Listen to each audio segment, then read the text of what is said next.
Bună ziua tuturor și bine v-am regăsit la un nou videoclip. Avem două variante, varianta numărul 1, juvetele de romb și varianta numărul 2, dama de treflă. O să vă rog să vă alegeți una dintre cele două variante cu care considerați că rezonați cel mai bine sau, de ce nu, să le ascultați pe amândouă dacă vă face plăcere și să luați doar ceea ce vi se potrivește. Țineți cont că este o etalare generală, nu personală, nu vi se poate potrivi tuturor în totalitate. Pentru cei care doriți etalări personale, mă puteți contacta în privat. Da? Unde găsiți toate detaliile în descrierea videoclipului, aveți acolo număr de telefon, adresă de e-mail, da? Deci unde mă puteți contacta. Bun, dar haideți să vedem dacă mai rezistă o anumită persoană la care voi vă gândiți sau vă gândiți în continuare, dacă mai rezistă mult până să vă contacteze. Da? Hai să vedem și voi începe cu prima variantă. Da? Și anume acest juvete de romb. Hai să vedem. Mai rezistă această persoană la care voi vă gândiți sau nu mai rezistă mult până să vă contacteze? Nu știu de ce, dar la voi am impresia că e ceva în legătură cu 12. Nu știu, acum voi știți. Am așa o senzație, o intuiție că e ceva în legătură cu 12. Poate la ora 12 vedeți voi acest videoclip, nu știu. Da, sau poate fi o altă oră și 12 minute, da? Deci poate să fie orice de această natură. Ok, hai să vedem dacă mai rezistă mult această persoană până să vă contacteze.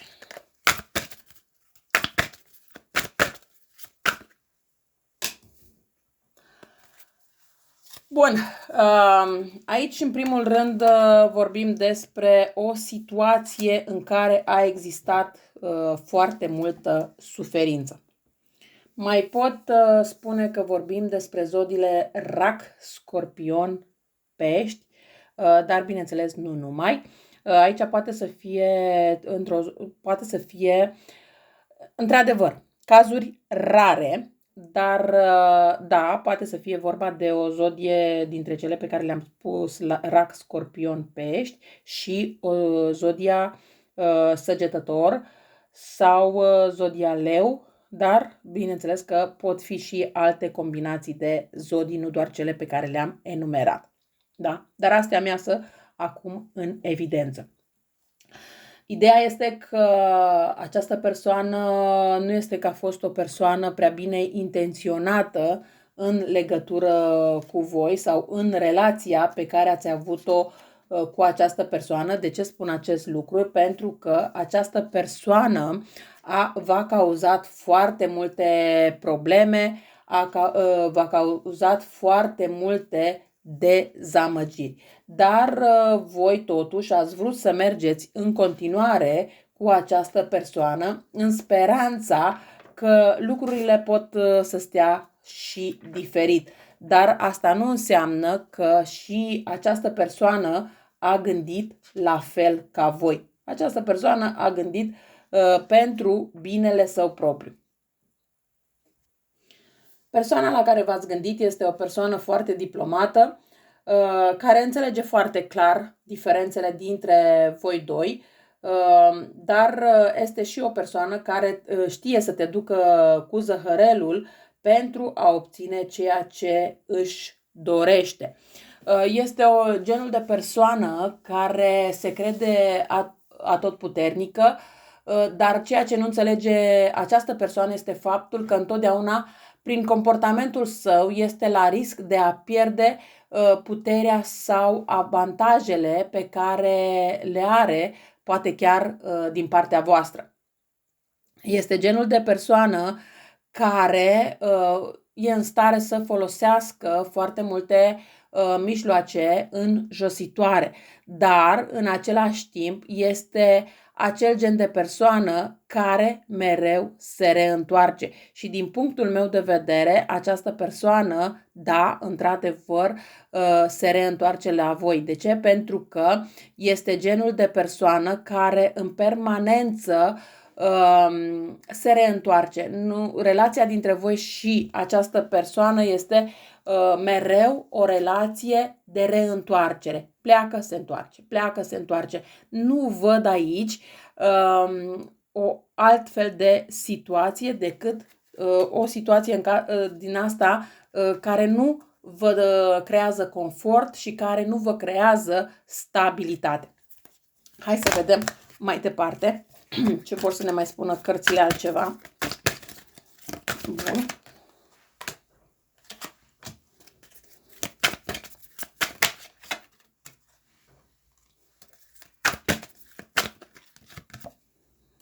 Uite că mai avem aici inclusiv zodii cum ar fi Taur și Berbec, da? Deci dacă nu am spus aceste zodii înainte, sunt și acum, deci, da? Deci, sau poate fi Luna sau o altă planetă în Taur și Berbec.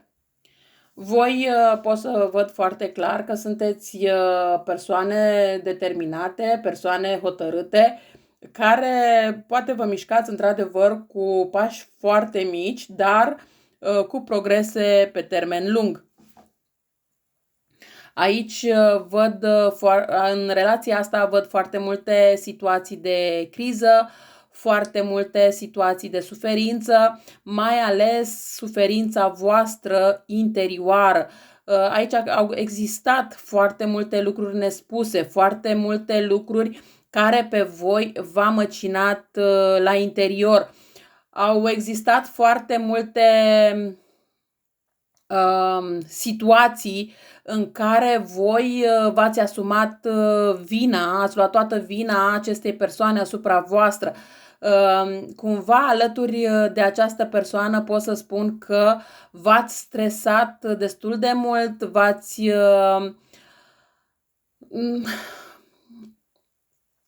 să spun, ați menajat mai mult cealaltă persoană decât pe voi, ați făcut foarte multe sacrificii în a ține această persoană lângă voi, însă lucrurile au degenerat destul de mult, n-ar fi nimic exclus dacă aici au fost inclusiv situații de violență și nu mă refer doar la violență verbală, cât mă refer inclusiv la situații de violență fizică. De ce? Pentru că această persoană este foarte egoistă, este genul de persoană care se gândește mai mult la interesele proprii, este genul de persoană care analizează foarte mult, dar ideea este că nu analizează lucrurile în favoarea amândurora, ci analizează lucrurile în favoarea sa. Și consideră că chiar dacă pleacă și se întoarce, nu-i niciun fel de problemă, pentru că de fiecare dată pe voi vă găsește acolo cu brațele deschise. De ce? Pentru că dacă vă rănește cu ceva, dacă vă jignește cu ceva și dispare o perioadă din peisaj, vă trece supărarea și primiți înapoi în viața voastră această persoană. Dar cred că acum este o situație în care v-ați cam săturat să tot mai facă această persoană astfel de lucruri și vă doriți totuși să schimbați un pic situația. Însă este posibil ca această persoană să nu mai fi dat niciun semn de ceva timp, iar voi să vă gândiți totuși dacă se mai reîntoarce sau nu, sau poate că pe undeva vă gândiți mai bine că ați scăpat de el și ăsta, dar și gata. Dar problema este că pe undeva vă și tot mai aveți acel sentiment că la un moment dat se va reîntoarce. Hai să vedem totuși dacă această persoană se reîntoarce la voi și în cât timp mai rezistă mult această persoană până să se întoarcă la voi. Hai să vedem. Mai rezistă mult? Păi cel mai mult aș putea să spun că rezistă până în luna aprilie, da? Perioada berbecului, sau poate să fie vorba de o săptămână sau chiar o lună în unele situații. Dar da, nu, această persoană nu mai rezistă foarte mult până să se reîntoarcă la voi. Este bine că, indiferent când se întoarce această persoană la voi, voi până atunci să vă încurajați voi pe voi, să vă câștigați din nou încrederea în voi.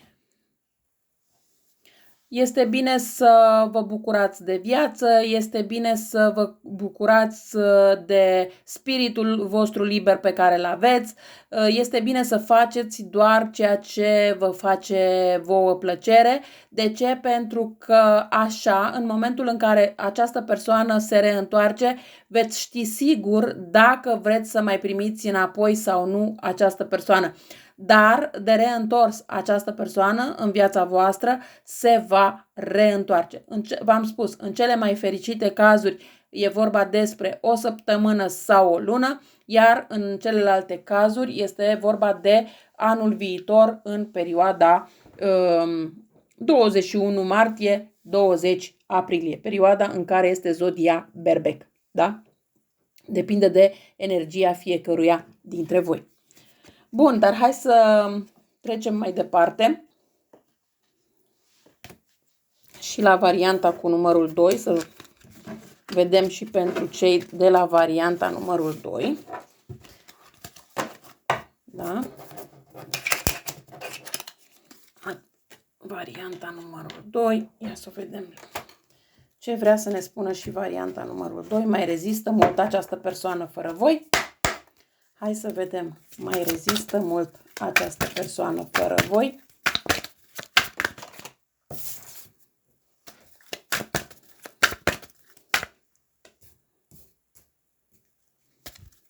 Mai rezistă mult această persoană fără voi?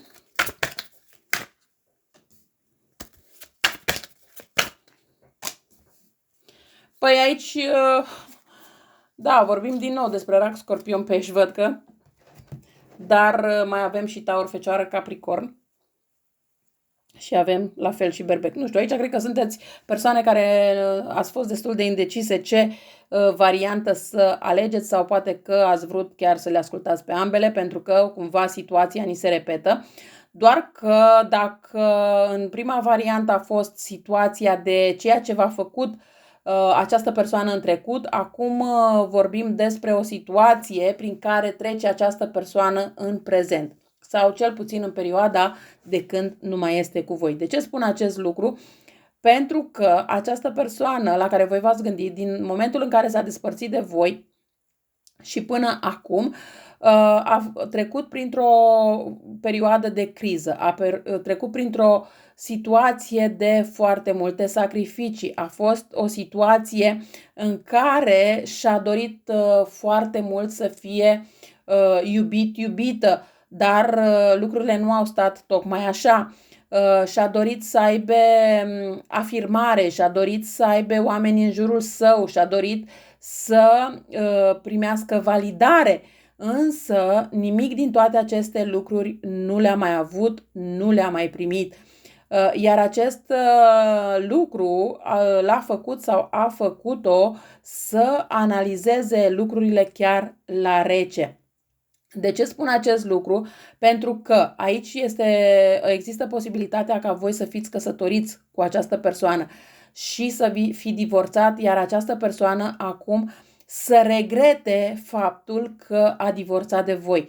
Dacă nu a fost o situație că ați fost căsătoriți, această persoană acum regretă faptul că nu a făcut acest pas. De ce? Pentru că în gândirea acestei persoane este faptul că dacă poate se căsătorea cu voi, poate nu se ajungea la această despărțire, poate lucrurile stăteau cu totul și cu totul diferit, poate nu era atât de ușor să vă despărțiți de această persoană, dar acum își face tot felul de gânduri și tot felul de calcule cum era mai bine să facă pentru a nu se ajunge în această situație care nu a dus nicăieri, cu toate că în unele situații aici a fost poate chiar o situație de trio și poate că această persoană s-a gândit că dacă se desparte de voi și rămâne cu cealaltă persoană, lucrurile se vor îndrepta, lucrurile vor fi bune în viața sa. De ce? Pentru că